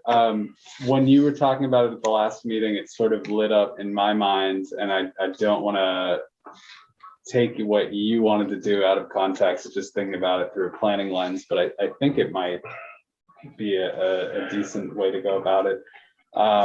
When I heard you describing these particular financial instruments as being uncommon prior to Sandy and Irene, and potentially quite common and very relevant to the way that our built environment has developed over the last decade, maybe making the difference between certain projects penciling out and others not. I know, for example, Brian and I have had discussions about the way that different financing has impacted a lot of single family homes and not as many condos coming about in America in general. Just the way that financing works impacts the built environment quite a lot. And if SBA loans make a substantial impact on the way that projects pencil out or don't, and we could find a way to quantify these kind of things, that could potentially be incredibly useful for the supply side aspect of our infill housing project. That was just something I was wondering if that really would be a tool that makes a big difference. Maybe we could do a scope of work study kind of first step to see how much of our effort would this actually take. Can we take that on now? Should we put a pin in it? Are we just not capable of doing this at all? And that was just sort of my thought. How does that sound, Dan? Yeah, it certainly applies to commercial properties of all kinds, like larger housing buildings. Is that what you're referring to? Because it would have to be like a business loan in this case, but certainly all other, like you said, the low interest or no interest loans have affected housing too, same way. Do you mean that we would actually focus on housing? Is that what you were getting at? I didn't realize that it was primarily commercial in nature, but if it has any impact on larger multifamily, that could potentially produce useful data. And yeah, I think it would. I just see, there's the thing, I don't know the answer to the question, so I thought it was worth asking. And the banks should know, essentially. I mean, we would just have to gather some either, it may not be publicly available in an easy way, but it might be possible to get a sense from a couple of the SBA lenders in the area. And I'd be happy to, I would, kind of try to pursue that, but I didn't want to do it, with no reason to do it, Dan, can I ask you, when you talked about the 504 green loans and you mentioned they're tied to energy.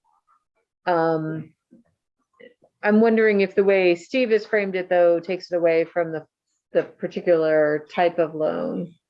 I'm not familiar with all the SBA loan products. Yeah, it may.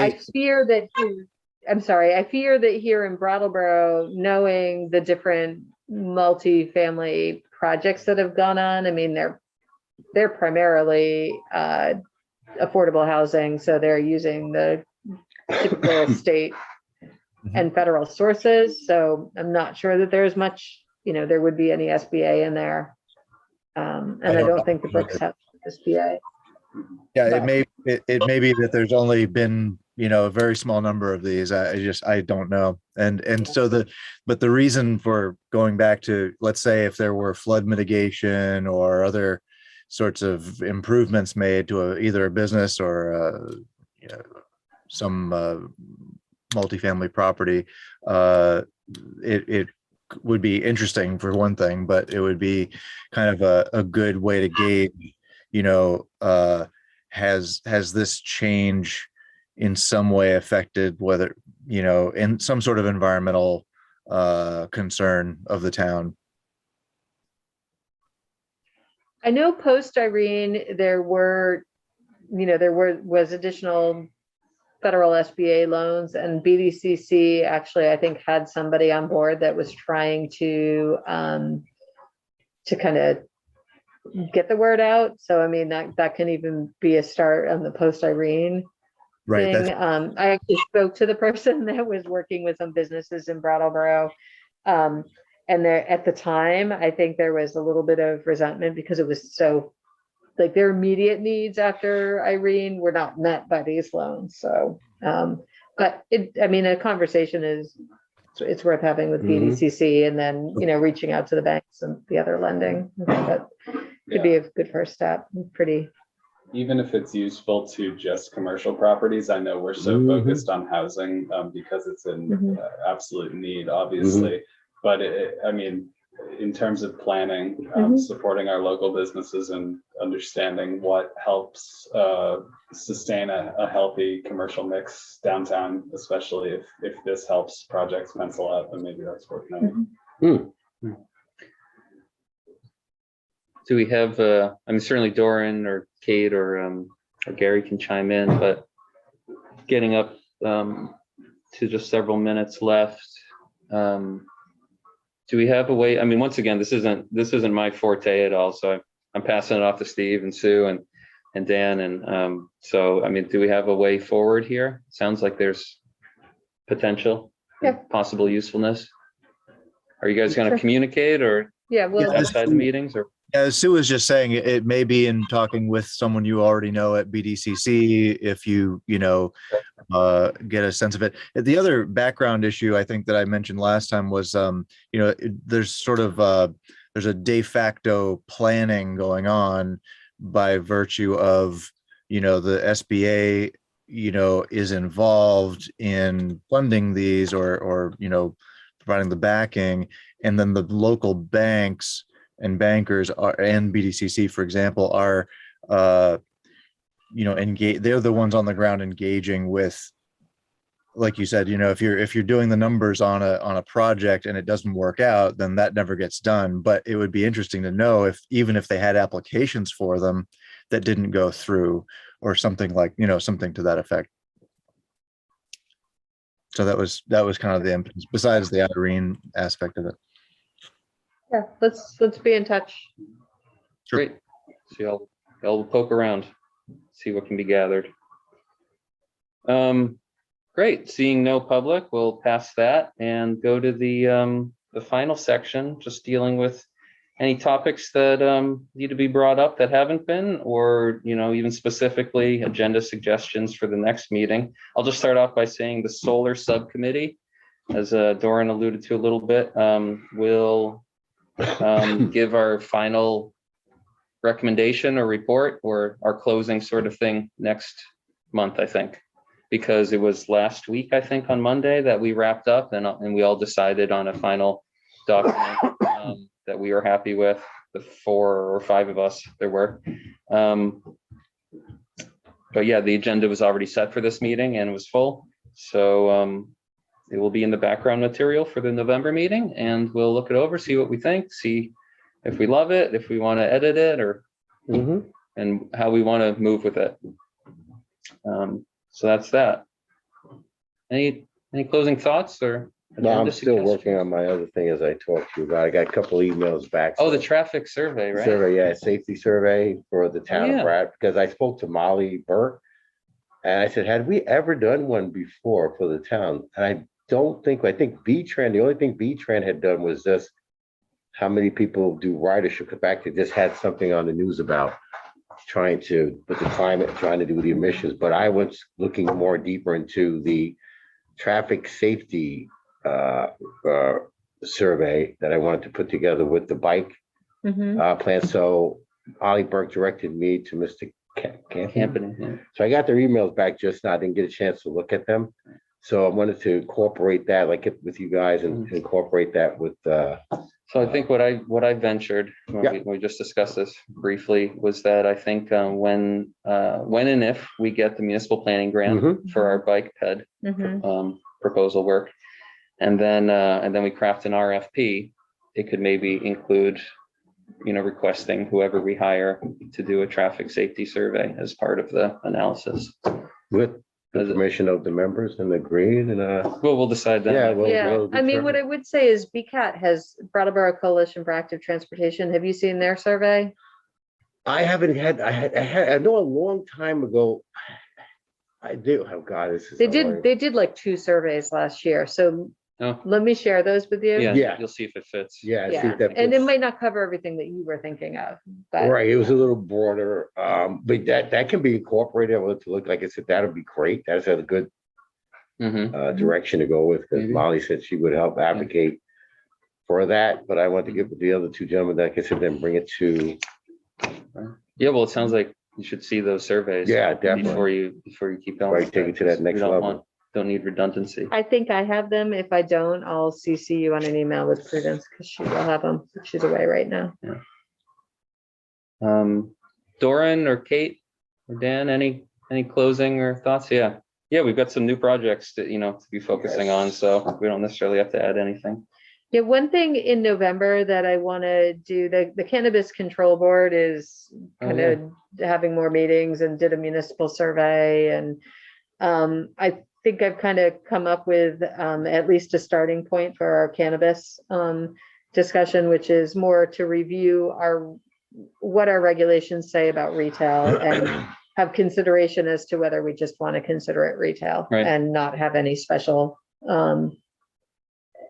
use category for it. So anyway, that I'd like to propose that for November or December so that we can get that moving and then figure out, take that to the public and get the public's feedback or get your feedback and then do what we need to do with it. Okay. now are we gonna mirror the way that, I guess, Colorado, the way their other states are doing their retail, or do we incorporate the same? Oh, who knows? I don't know. think we we don't have. have the rules out yet. Oh, that's The right. state's Yeah, we gonna don't. figure out what rules to impose Yeah. statewide, and then whatever room for freedom the towns have, they'll There's a only lot. know what they can do after Right. the state does it. That'd be a great survey to do, I mean. Yeah. Okay, good.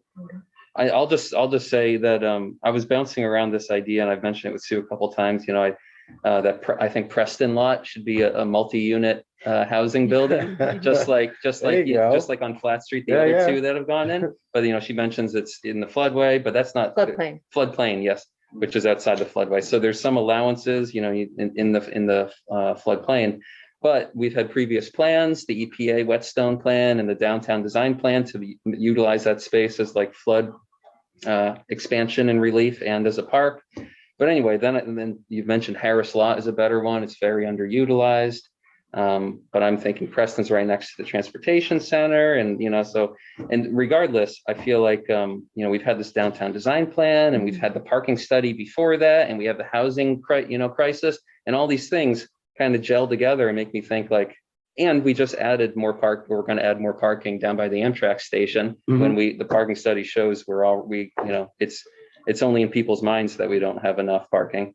So all these things make me think like, oh, and then at a select board meeting a couple ago, I listened to the Winston Prouty and Delta campus present their very preliminary idea about housing there. And the select board was, reflecting the sentiment that we need more housing. And I thought maybe we should get in on that and make a proposal, not that we own any property, but maybe we should say like this parking lot, we think, because the parking study shows we don't really need it. And that, well, if we're gonna make it housing, the downtown design plan wouldn't fit, but the housing crisis.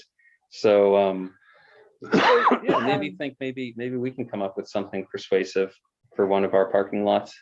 Manchester, Vermont is actually looking at a town-owned parcel, I think, in their village center. Yeah. To do a housing project on. Yeah. Anyway, I saw that recently. So. Yeah, cool. And then also to push Preston a little bit more, it could be built with a level of parking below it, so it wouldn't lose any parking.